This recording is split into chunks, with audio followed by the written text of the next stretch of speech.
1600 करोड़ का की करप्शन के इल्जामात का मामला है आप लोगों के लिए, या आप लोगों के लिए नंबर 1 के ऊपर मामला बैरूनी साजिश का है? क्योंकि शहबाज शरीफ साहब ने पहली ऑफर ही ये किया है, उन्होंने कहा कौमी सलामती कमेटी का इन कैमरा ब्रीफिंग होगी, जिसके अंदर ना ही जिसका आप लोग हवाला सबसे ज्यादा दे रहे हैं नेशनल सिक्योरिटी मीटिंग का, जिसके अंदर आप कहते हैं कि अस्करी क़यादत और हमारा इत्तेफाक हो गया कि एक बैरूनी साजिश थी, जिसपे उनकी तरफ से जराए से रिबटल जरूर बाद में सामने आए कि कोई नो कॉन्फिडेंस के हवाले से बात नहीं हो रही थी, अलबत्ता जो मरासला भेजा गया उसके सख्त अल्फाज और गैर सिफारती मामले के ऊपर। तो आप लोग इस चीज के ऊपर इतना शोर क्यों है कि ये बैरूनी साजिश का ही मामला है, जब नौ मुंतखब वजीर आजम भी कह रहे हैं कि मेरी पहली प्रायोरिटी के ऊपर इसी के ऊपर इजलास बुलाना है? आपको चाहिए था मुंतखब वजीर आजम से पूछते हैं कि भाई जब पहले नेशनल सिक्योरिटी की जो पार्लियामेंट्री मीटिंग थी उस पर आपको 80 खत लिखे गए, आप नहीं आए क्योंकि अब जाके आप कहेंगे ये तो खत जो था ये चिट्ठी जरा सैया जी के नाम लिख दे। वो जैसे आपका और आपके भाई का शेवा है कि आपने आके, याद है ये जो 90% नैब में केसेस थे इन्होंने आपस में किए हुए हैं, जरदारी साहब पे केसेस इन्होंने किए हुए हैं और 20-20 साल आके मुकमुका करके दबा देते हैं। ये समझते हैं कि मरासला आएगा, कहेंगे ओहो ये तो ऐसे ही बैठे हुए थे, वो उन्होंने ऐसे ही मजाक कर दिया, मजाक में उसको मकसूद चपड़ासी कह दिया, उसको ये कह दिया, उसको वो कह दिया। कोई क्रेडिबिलिटी है इस आदमी की? पहले मैं आपको बताऊं, मकसूद चपड़ासी 25,000 रुपए तनख्वाह, 374 करोड़ उसके अकाउंट में। मोहम्मद असलम कैशियर 10,000 रुपए तनख्वाह, 178 करोड़ उसके अकाउंट में। मुझे बिल्कुल अंदरीब साहब ऐसा लग रहा है 2018 से पहले के इलेक्शन से पहले की बात हो रही है और वही बयानात रिपीट किए जा रहे हैं जो आप लोगों पे तनकीद रही कि शहजाद अकबर साहब को क्यों हटाना पड़ा, अगर आप लोगों के पास सबूत भी थे इसके। मैं अब ये बात एक और भी बात वाज़ेह है कि आप लोगों ने आखिरी सेकंड तक इत्तेहादियों से अपने राब्ते बहाल करने की कोशिश की, इसी तरह परवेज इलाही साहब आपके साथ आ गए, लेकिन MQM को कायल नहीं कर सके आप लोग। इमरान खान साहब आज से चंद दिन पहले अपने जलसे में खड़े होकर अपने मुनहरिफ जो नाराज अरकान थे उनको कहते हैं मैं पार्टी का बाप हूँ, आप वापस आ जाएं।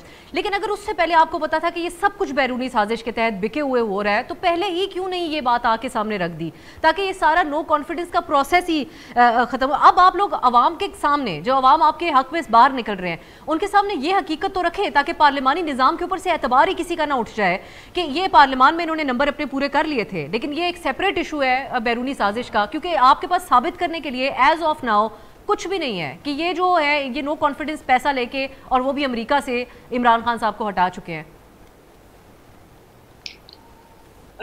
अफसर सबसे पहली बात तो ये कि माशाल्लाह जिस जमहूरियत और आइन की ये बात कर रहे हैं, उन्होंने पार्लियामेंट के फ्लोर को बाजार ज़मीर फरोशी कर दिया, बाजार कर दिया है। ट्रेडिंग, ये हॉर्स ट्रेडिंग इन्होंने इन्वेंट की, आपको याद होगा छंगा मंगा और स्वाद। अब अगर सिंध हाउस में इन्होंने लगाया हुआ है और वहाँ सारी आप वीडियोस दिखा रहे हैं, आप लोग न्यूज़ दिखा रहे हैं, और उसके बाद आकर टीवी पे कहना जी जमहूरियत और आइन। इनकी जमहूरियत ये है कि बाप फिर बेटा फिर भाई का बेटा। अच्छा, ये जमहूरियत का एग्जाम्पल मुझे एक आप अफसा दे दें जिसमें वालदा की वसीयत होती है, वालदा की वसीयत होती है कि भाई 19 साल का बेटा मेरा चेयरमैन और मेरा मियाँ चेयरमैन होगा। आप मुझे ऐसी कोई जमहूरियत की एग्जाम्पल दे दें, हिस्ट्री में दे दें, नंबर 1। नंबर 2 अब सुनती जाएं, मुझे पता अभी आपने बीच में सवाल करते हैं ना, क्योंकि अब मैं जरा हकीकत पे आ रही हूँ। अच्छा, दूसरी बात सुने कि ये आप इसको ट्रिवियलाइज कर रहे हैं सारे बैठ के कि ये बैरूनी साजिश है।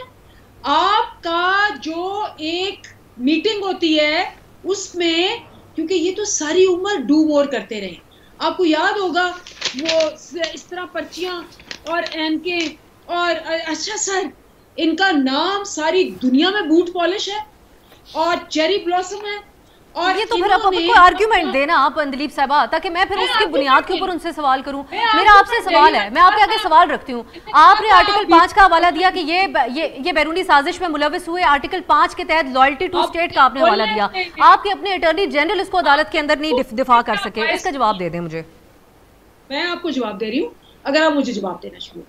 अब बात क्या है, एक highest official doctor Asad Saeed Mujeed जो हैं, वो हमारे दौर के नहीं, इनके दौरों के भी टॉप डिप्लोमेट हैं, posted in US, called over, और बड़ी क्लियरली उसके अंदर ब्लेटेंटली कहा गया है कि ये जो तुम्हारे आने वाली जो वोट ऑफ नो कॉन्फिडेंस है, इमरान खान को अगर रिमूव कर दोगे तो हम तुम्हारी सारी चीजें माफ कर देंगे, कि उनको सारी मनी लॉन्ड्रिंग इनको पता है, वहां सारे पैसे रखे हुए इन्होंने, जिस तरह उन्होंने रशियंस के सारे पैसे कॉन्फिस्केट कर लिए, उन्होंने इनको कहा तुम्हारे पैसे कॉन्फिस्केट हो जाएंगे, नहीं तो अगर ना हुआ there will be consequences। मतलब नजीब साहब भाई, आप जो तफसील आप दे रही हैं, ये कोई मेरे पास ऐसी कोई ऑफिशियली कोई ऐसी मामला है नहीं। नेशनल सिक्योरिटी एजेंसी जो इजलास हुआ उसके अंदर ये बात कही नहीं गई कि स्नो कॉन्फिडेंस का कोई ताल्लुक है, और ये वो बात है जो हमारे नाजरीन पिछले 10 दिन से सुनते आ रहे हैं, तो I don't want to repeat it. ये एक तशवीश पाई जाती है कि ये जो कौमी इदारे होते हैं, पार्लियामान हो गया, अदालतें, आला तरीन अदलिया हो गई, उनके जो फैसले हों उसके ऊपर आवाम को एतबार हो, और सियासतदानों को इसमें बड़ा एक किरदार अदा करना पड़ता है। तभी एक रिवाज हमने देखा इस किस्म का कि कई इख्तलाफात के बावजूद कुछ चीज़ों के ऊपर इत्तेफाक कर लिया जाता है। आप लोगों के जो जलसों के अंदर नारे इस वक्त लग रहे हैं, इदारों के हवाले से, जो अदलिया है उसके हवाले से जजेस के नाम लेकर उनके ऊपर तनकीद की जा रही है, आपकी जमात उससे इत्तेफाक करती है या आप लोगों की मर्जी के मुताबिक हो रहा है, या ये कारकुनों का अपना जोशो खरोश है जिसमें वो ये बातें कर रहे हैं, जो कि इट्स बहुत गलत है और बड़ा खतरनाक है? अच्छा, पहली बात ये कि लुक हुज टॉकिंग, मतलब आप खुद कवर कर बैठी है, मुझे क्यों निकाला? 5 जो बुत है जजों के, उखाड़ के उनको बाहर फेंको। ये निहाल हाशमी बैठे हैं, इन्होंने कहा था इनको कंटेम्प्ट ऑफ कोर्ट लगा हुआ है सुप्रीम कोर्ट से, बाहर हुए हैं, क्योंकि इन्होंने कहा था कि मैं जजों के बच्चों का इनके गिर्द घेरा तंग करके इनका हिसाब कर दूंगा अगर इन्होंने नवाज शरीफ के खिलाफ डिसीजन दिया। अभी है नहीं, उनसे जरूर पूछूंगी निहाल हाशमी साहब जी। आप इनके कोर्ट ऑर्डर्स निकालें। निहाल, तलाल और दानियाल, इन्होंने जो मतलब हिस्ट्री में तीनों ये इनकी जुबान के ऊपर इनको बार किया। चलो, उन्होंने किया तो आप भी करेंगे। आप लोग एक बहुत बड़ी सियासी जमात है या आप इंडिविजुअल्स की बात कर रही हैं? अपनी पार्टी की भी बताएं अंदलीब साहबा। दूसरी बात यह है कि हम हमेशा फौज को जितना हम इनको रिस्पेक्ट करते हैं, कभी आपने ये नहीं देखा होगा इमरान खान के मुंह से या शाह महमूद ने भी आज कहा कि जी बैकबोन है, हम अपनी फौज जितना जबरदस्त उन्होंने कुर्बानियां दी हैं, कोई मुकाबला ही नहीं हमारी फौज का। जो जहां तक हमारा अपना ताल्लुक है, बिल्कुल देयर इज एब्सोल्युटली, मुझे नहीं पता कौन सी गालियां किस चीज के किसके बारे में कर रही, कोई आप मुझे क्लिप दिखा दें तो मैं उस पर कमेंट करूंगी। हमारी पार्टी से किसी ने ऐसे नहीं किया। ये मैं पार्टी के रहनुमाओं से कुछ तकारीर हैं जिनके हवाले दिए जा रहे हैं सोशल मीडिया पर, प्ले कार्ड्स भी बहुत सारे उठाए गए हैं अंदलीब साहबा, जो कि ऑब्वियसली मेरे लिए काबिल नशर नहीं है। आखिर में अंदलीब साहबा, अब क्या करना चाह रहे हैं इमरान खान साहब और क्या करना चाह रही है आपकी जमात?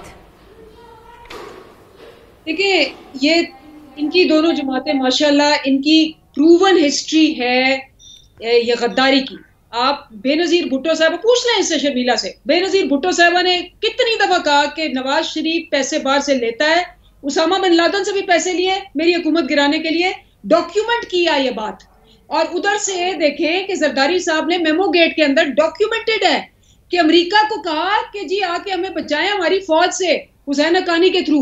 ये दोनों जमातें जो हैं, इनका रिकॉर्ड है कि ये हमेशा डू मोर करके, करप्शन करके, टीटियां भेज के 1600 आपकी जमात का लाहे अमल क्या होगा अंदलीब साहबा? हमारा नैरेटिव ये है कि इन गद्दारों को, पाकिस्तान को आजाद करना है, हमने आजादी देनी है इस गुलामी से जो उन्होंने 30 साल में रखा है।